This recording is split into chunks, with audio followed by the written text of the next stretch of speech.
నా counselling career లోపల నేను తెలుసుకున్న ఒక ఇంట్రెస్టింగ్ ఫ్యాక్ట్ మీతో షేర్ చేసుకోబోతున్నాను.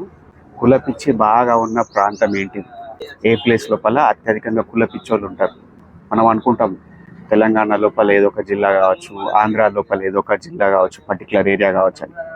కానీ కులపిచ్చోళ్ళు అధికంగా ఉన్న ప్రాంతం నేను పర్సనల్ స్టోరీస్ లోపల విన్నది ఏంటిదంటే అమెరికాలోని డల్లాస్ ప్రాంతం. ఒక్కొక్కరు ఒక్కొక్క విషయాలు చెప్పారు నాకు. ఫస్ట్ ఆఫ్ ఆల్ అవి నాకు కొద్దిగా నమ్మడానికి, హజాన్ చేసుకోవడానికి కొద్దిగా విచిత్రంగా ఇబ్బందిగా అనిపించినాయి.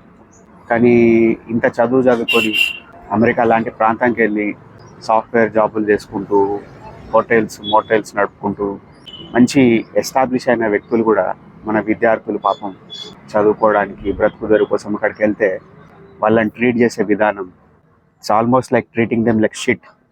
వాళ్ళని ఎక్స్ప్లాయిట్ చేయడం, వాళ్ళను అన్ని రకాలుగా ఇబ్బంది పెట్టడం, తెలుగు పిల్లలు చాలా బాధ అనిపించింది. ఎందుకో మీతో షేర్ చేసుకోబుద్ది అయింది. కొద్దిగా మారండి బాబు, కొద్దిగా మానవత్వం పెంచుకోండి.